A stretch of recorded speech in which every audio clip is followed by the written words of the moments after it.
All right, next question goes to Brittany Heichel, and she says, I'm concerned about losing our freedoms. How are you fighting for our freedoms? Thank you, Brittany, for raising that, because as I've said, one of the things that kind of distresses me most about the public debate on the appropriate response to the pandemic in Canada has been the sudden disappearance of our usual focus on charter rights and freedoms.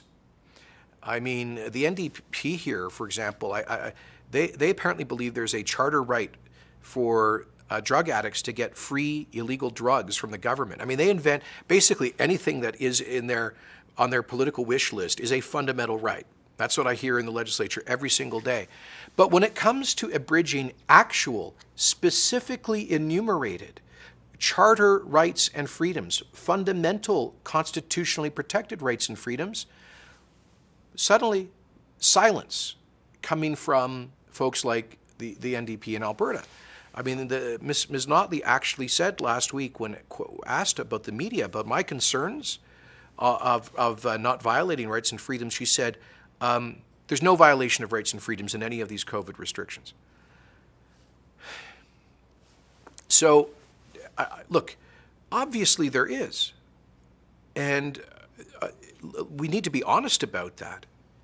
Now, the truth is that our charter, our Constitution, does allow in Section 1 for the abridgement of enumerated rights and freedoms if they can be reasonably justified in a free and democratic society.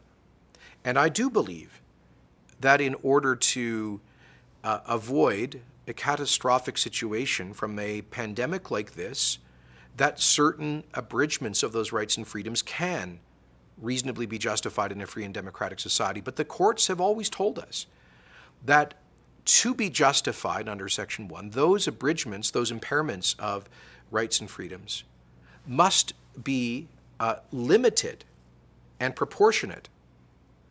And our view as the Alberta's government has been that abridging fundamental rights and freedoms may be regrettably necessary but to protect public health, to preserve lives, to avoid an overwhelming of our healthcare system.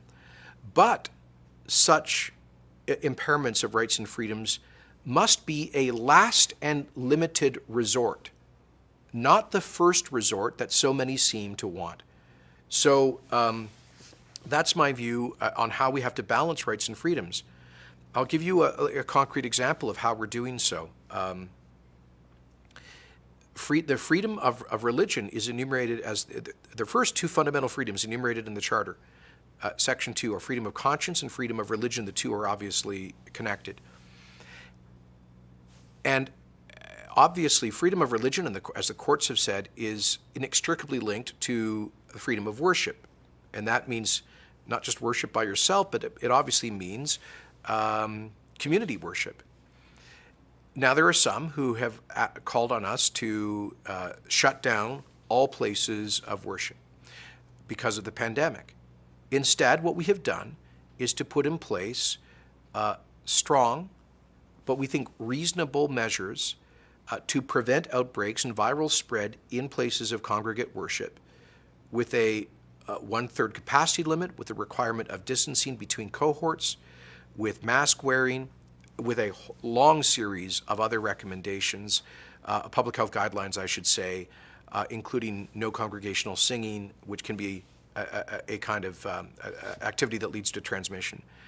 This has led to real sacrifices for people and real impairment of that freedom of worship, but it still fundamentally maintains it, unlike many, many other jurisdictions around the world. That is what I'm talking about in terms of a careful effort on our part to protect the public from the pandemic without going to a maximum violation of fundamental constitutional freedoms as a first resort. So that's kind of the way we look at this.